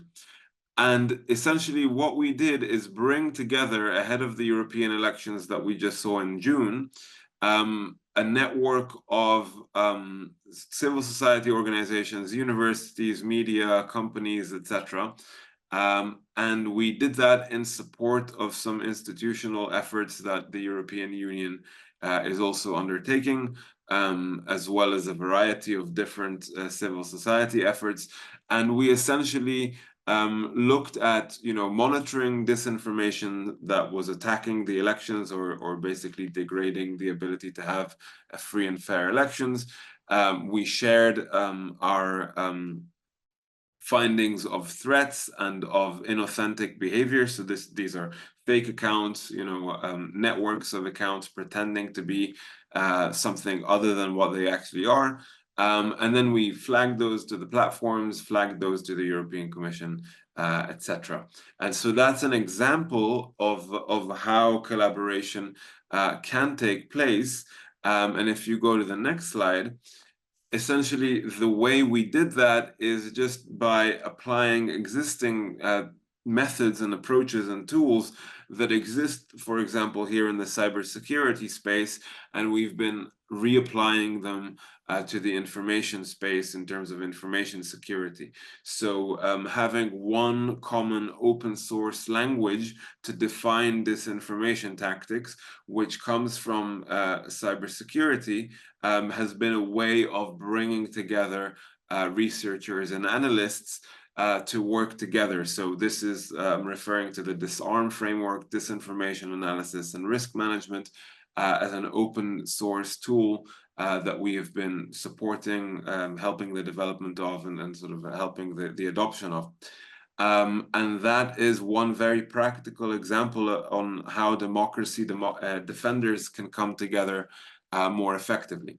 If you go to the next slide, now that we have, let's say we've, with this collaboration, managed to find better data, better information about disinformation tactics and attacks on elections and democracy and so on, it's then easier, using common tools and a common language, to then advocate to decision makers in different, public international bodies, whether it's the European Union or UN institutions or, international alliances and so on. So better data and a common understanding of data, even though it sounds very technical, is actually really crucial to be able to take steps, whether it's developing new regulation, enforcing existing legislation, applying sanctions to threat actors that maybe are acting against international law or national laws. And all of that really requires data that can stand up in a court of law. And that's why also having different actors using the same type of approaches is really important. And then we also really need to make sure that the platforms, so whether it's Meta, Google, TikTok, etc., that those, and of course X, I should say, Twitter, those platforms that really hold so much of the world's digital traffic also apply ethical rules, and in this case, in the case of the European Union, they apply legislation, the Digital Services Act. And we need to, through this legislation, make sure there is accountability for the steps that these platforms take, because they have such a massive responsibility in terms of the social impact that their volume of users has. So again, this requires collaboration. It requires also access to data, and it requires a lot of these common approaches. So then going next to the last point, we also need to define on a global scale, I would say, new approaches to humane technologies and new business models. So that means that we've up to now in the last 15 years or so really as a global community said we're going to monetize people's data, user data. We're going to track and surveil people's movements online in order to deliver marketing data to advertisers. And then we're going to basically have a clickbait attention economy where we make money out of people's attention for advertising time. And then, we get much more provocative content. We have much more incentivization to, degrade democratic institutions, encourage extremism and the like. And then we obviously remove any kind of privacy or kind of civil liberties potentially as a result of this down the road. Now, if we start saying, okay, maybe there are better ways of making money on the internet, maybe there are business models that would enable us to run more resilient democracies and more healthy, prosperous, diverse societies as a result, maybe we should be coming up with those business models where the user of the technology is also the consumer and not the product. And we also need to make sure that we really move away from these big tech monopolies and dominant positions, whether it's economic dominance or whether it's a social, societal dominance. We need to make sure that new technologies and new innovations can come up. We also need to make sure that there is a real digital public space, because we like to pretend that these platforms are a public space, but in fact they are not. They are private spaces, like me sort of, for example, walking into a restaurant and, behaving how I would like to behave in a restaurant. I'm technically in public, but I'm in a private space. So if we really want to create a digital public space globally that enables democratic exchange within countries and across borders, then we really need to have a diversity of media, a diversity of private platforms, public platforms, and a variety of spaces where these kinds of global and national and local debates can happen, but can happen based on rules and rights that are protected. So everyone needs their freedom of expression protected, and that also means not existing in a deluge of fake information, manipulative information, and deceit, so to speak. And we need to structure our public spaces in such a way that really enables true freedom of expression and true dialogue. And if you go to the next slide, I'll just end by saying thank you very much. And feel free to stay in touch or to reach out with any questions that you have. And really looking forward to the rest of the discussion. And thank you again to all the organizers here. Looking forward to your questions. Thank you, Omri. You very well brought about the dilemma for the need of technology and digital public spaces and the flip side to it. and also spoke about the importance of making tech providers accountable and having an ethical model of or holding ethical responsibility to best use the digital public space. With that, we can. I think I'm just going to request the speakers to pick up the questions in the Q&A window and leave your responses to the questions in the window itself. In the interest of time, I would like to move to the next speaker for the closing remarks, Ambassador Vijay K. Nambiar. Calling upon you, Ambassador, for the closing remarks. Thank you. Thank you. I'm sorry that we couldn't have a sort of question. We don't have time for an exchange of questions, but I see your point. Let me then straight away get on to. I expect that the exchanges on questions will take place through the chat box. Is it? Is that what you're suggesting, Jayashree ji? Sorry, I can't hear you. Yes, sir. It's Okay. Q&A. Each speaker can answer in the question. Oh, very good. Okay, very good. At least because this has been a fascinating discussion. Let me, at the outset, in making my closing remarks, express my gratitude to the organizers, to the Grassroots Research and Advocacy Movement, GRAAM, as well as their local and international collaborators, the Seidel Stiftung, and the Brazilian chair of the C20 for organizing this webinar and for the kind invitation they have extended to me.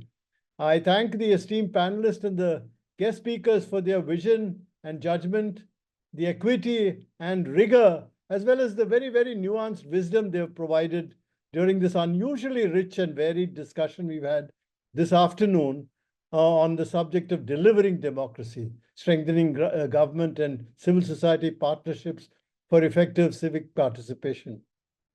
I extend my warm greetings and good wishes to all of you. Now, the year 2024 will probably be the year during which the largest number of elections will have been held throughout the world. This is truly a history-making year. Elections for national office have been or will be held in more than 70 countries, covering nearly half the population of this planet. Just 3 countries, India, Indonesia, and USA, account for almost 2 billion people. Across the continents, a huge range of countries having various shades of governance systems and regimes have actually been conducting or will conduct national elections. As the Time magazine said recently, a tsunami of change is sweeping ballot boxes worldwide. But the same magazine also describes the people around the world as depressed and dejected about the prospects of democratic governance. It speaks of a sense of hopelessness, whether about dim economic prospects, climate change, disinformation, or even the state of democracy around the world. People are deciding to vote for parties and leaders that they don't believe in. But because they feel the situation is so desperate, they want to change. They want change at any cost. Now, is this assessment by the Time magazine correct, I wonder? Or does it just reflect an assessment of one part of the world, especially that part of the world which has held the political, economic, and indeed civilizational advantage over the discourse over several centuries in the past, and now that advantage is slowly eroding? While the picture may be grim, I don't think it is justified for this kind of picture to generate despair or despondency around the world. In fact, even some of the points we've seen, even Alessandra has mentioned. On the contrary, I see a strong sense of practicality and rootedness in the current realities of our diverse world that is informing our dialogue. In fact, the current series of webinars have been organized to leverage collective expertise and insights from a very good representation of global civil society and a diverse set of institutions.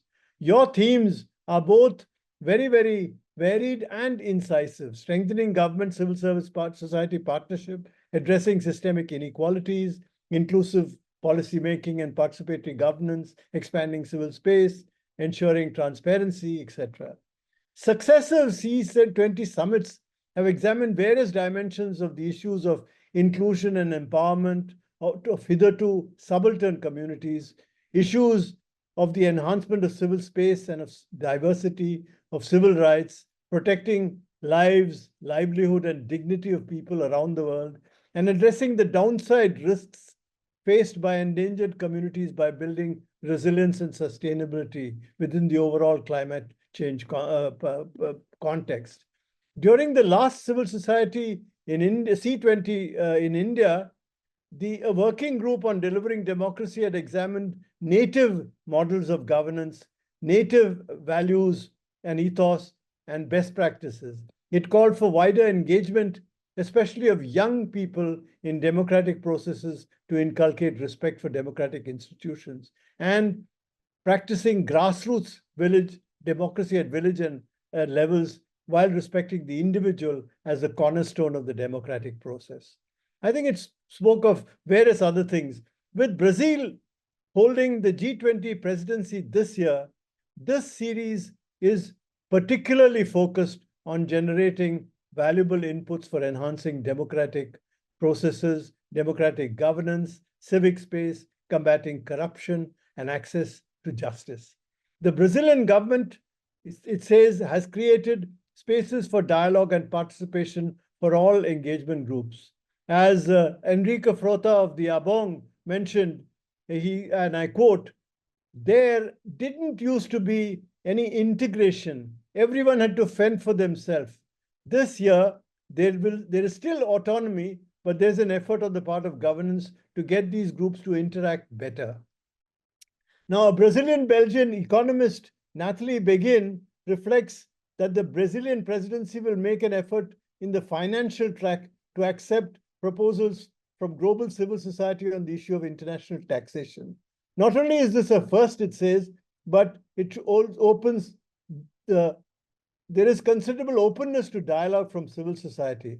Now, we will recall that during the C20 last year, there was a standing committee on financial issues which was set up, which highlighted successive calls of developing countries for the democratization of global tax governance under the auspices of the United Nations, not the OECD, so that the voices of all the affected states could be incorporated while formulating decisions, international decisions. It called for an international tax cooperation under coherent institutional and normative framework. Now, it also talked about the neutralization of negative externalities that C20 Sherpa Alessandra Nilo spoke to just this evening, and for C20 to shift away from an economic growth model that used people and planet as extractable resources and try to reprogram our economies to work for planet and people as a whole.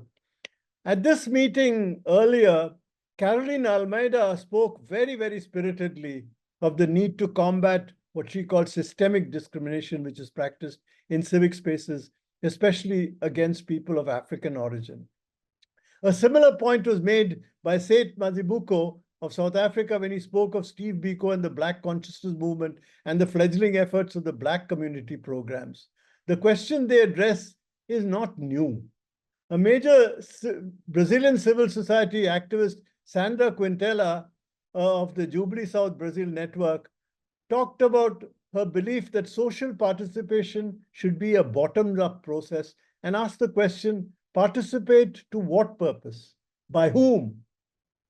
I recall during my own years as a very fledgling IFS officer in China in the early 70s, during the Cultural Revolution, there used to be a Mao quote which was systematically used during that time. It quoted Mao's statement in 1942 at the Yan'an Forum when he says that the question of for whom is the most important question. Over the decades, the world has changed. In many parts of the world, however, the cycles of exclusion have not changed. Today, strengthening democracy is a responsibility not only for governments, but also of core societal stakeholders, whether you call them youth, media, civil society organizations.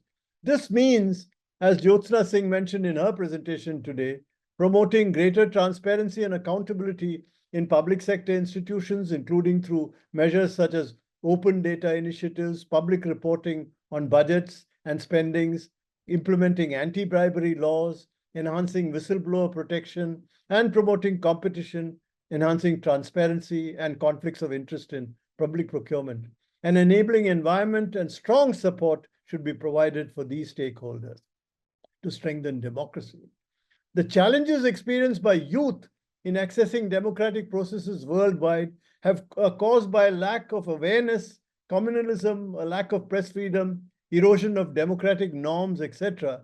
We need to use participatory training and engagement tools to inculcate democratic values among our youth. In fact, the lowering of voting age has been seen to be linked with higher electoral turnout and helps cultivate high levels of trust in the political system. Now, civil society organizations are a pillar of democracy. The role of CSOs in strengthening democracy often remains constrained owing to factors such as lack of resources and capacity of many CSOs, credibility and transparency gaps, and gaps in the establishment's trust towards CSOs in general. To achieve this, I think the government must focus on empowering CSOs to contribute to policymaking and implementation, the adoption of inclusive mechanisms to enable civil society to help find pragmatic solutions. We've talked about it in the course of this webinar itself. Around the world, there is a perceptible decline in press freedoms and the space for free and non-agenda-based journalism. Commercial interests are guiding media houses in many areas, resulting in restricted freedoms. Now, independent journalism needs to be supported. The alternative channel provided by social media platforms and by citizen journalism may be valuable, but it can be a double-edged sword. Promoting citizen participation and fostering community journalism must contribute to creating a free and ethical press. Across the world, global voter turnout has declined, and voters often make decisions based on identity rather than the performance or credibility of candidates. Measures to ensure transparency and adoption of code of conduct by parties and media are ways to enhance electoral integrity. But decentralized and grassroots democracy through empowered forums like village assemblies are critical. Social audits supported by CSOs, which we talked about just now. In fact, I will refer to it later too. The digital divide presents a significant challenge to democratic participation. Almost half of the world's population lacks internet access, and global internet governance itself is fragmented. In his very important presentation, Omnipress highlighted the need for constructive collaboration within civil society, and the use of technology to better tackle questions of disinformation and fake news to ensure better data and uniformity as well as accountability in approach to data. Over a larger horizon, digital literacy campaigns should be tailored to different demographics, and efforts should be made to improve global coordination of internet governance. G20 needs to push for a leading role by the United Nations in this. Digital technology can also enhance governance transparency, but it also needs to respect privacy and accountability by making policy debates acceptable to a larger audience. The inclusion of marginalized groups in democracies remain a challenge. Women, the disabled, indigenous people face barriers to political participation. Gender quotas and vote education programs targeting this group can help to bridge this gap. Migrants should also be empowered to participate in the democratic process, as demonstrated by programs in countries like Australia, where migrants are educated in multiple languages and encouraged to increase their voter participation. Sensitive interventions by policymakers will help address the needs of vulnerable populations. Lastly, the democratization of development governance needs to be explored. A common issue with top-down models is the disconnect between people's needs and the services provided. To address this, various participatory mechanisms may be needed to allow local communities to take part in decision-making. Resource allocation and the monitoring of services in areas like health, education, etc. are important. This evening, we were told by Junito Dreas about the Indonesian form of consultation in the local level called Musrebang, which he wanted to move beyond consultations by having various forms of scorecards or scoring cards, as he said, or collaborative monitoring and engagement. His emphasis on civic education is also very, very notable. Some experts in India have called this communitization, a third way of governance. I think this is R.S. Pandey, I think, which leverages the social capital of the community, that is civil society, and combines the best of public and private sector systems. Now, today, the concept of democracy has itself been subjected to a plethora of interpretations and definitional adaptations. We have references to guided and disciplined democracies, all the way to a new concept of what they call whole process people's democracy, within quotes. We are told that whether a country is democratic should not be measured by the electoral process, but instead by the results it delivers to the people.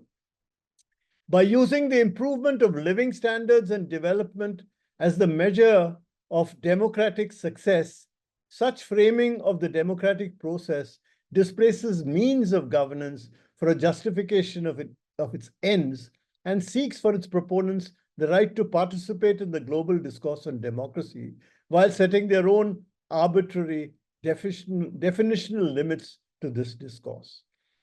Ultimately, any reasonable discourse on democracy must provide some rigor to such definitional limits.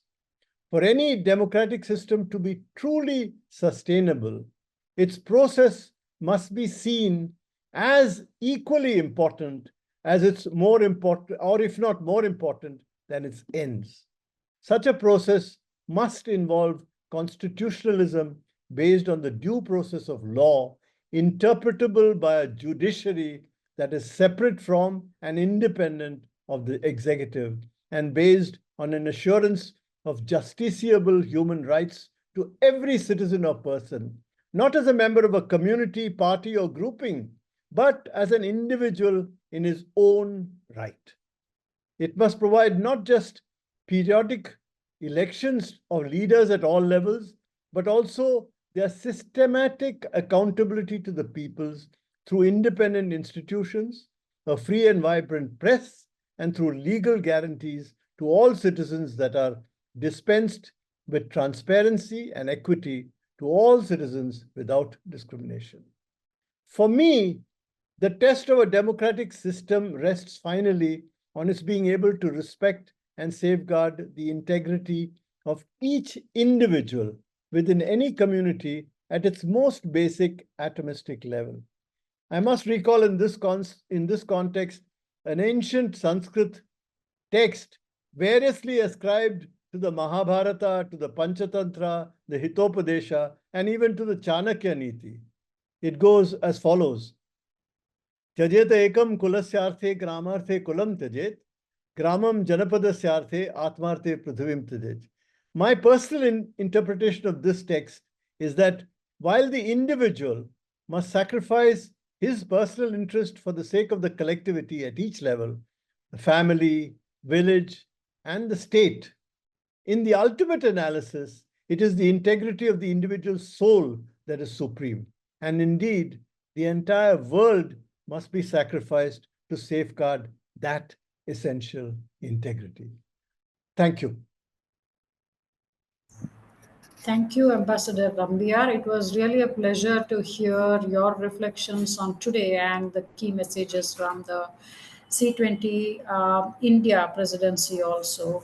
Over to you, Dr. Chetan Singhai from the Chanakya University for the vote of thanks. Thank you. Very good evening to all of you. I hope I'm audible, Ms. Jayashree. Yes, you are.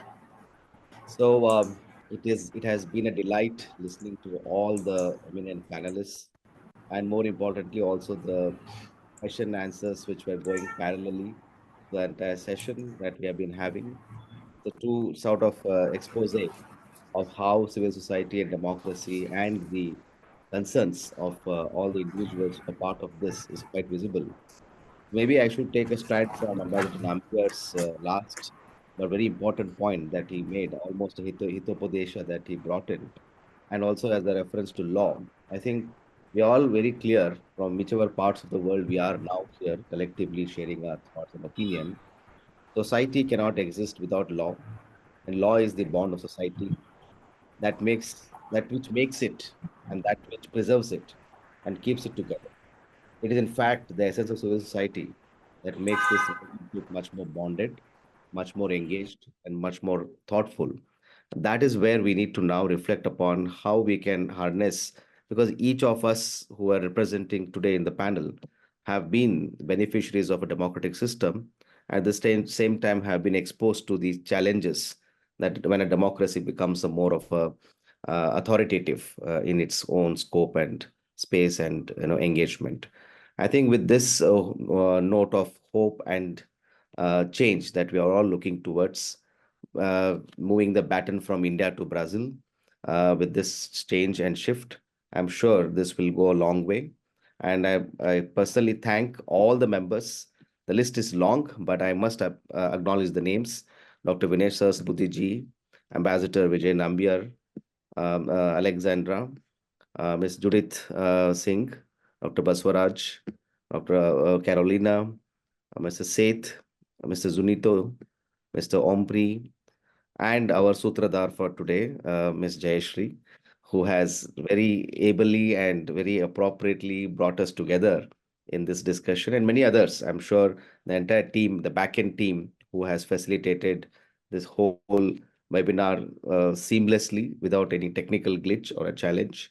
That's a very, because there's a lot of preparatory work that has gone. I'm sure we were all part of that process. And thank you all, the technical team, the core team at GRAAM, HSS, and all the partnering organization, including international partner, Activate Change drivers, then C20 Brazil team, and all others. I'm sure there's a list long because any act of change involves so many like-minded people. So with this note, and special thanks to our colleagues and students at Chanakya University for participating today. Very interestingly, I was telling in the preparatory meeting, we have a course on global citizenship. So most of our students who are here also across the disciplines, I'm sure they'll benefit a lot, and they will be taking forward the baton of this discussion forward in terms of their academic endeavor as well as professional and personal endeavor. So with this note of hope and change, we look forward to collaborating. We look forward to seeing the change soon in our earliest lifetime, very sure, I'm very sure. So thank you so much once again, Jayashree, and thank you all panelists for your insightful thoughts. It has been an absolute delight to listen to you. Thank you so much.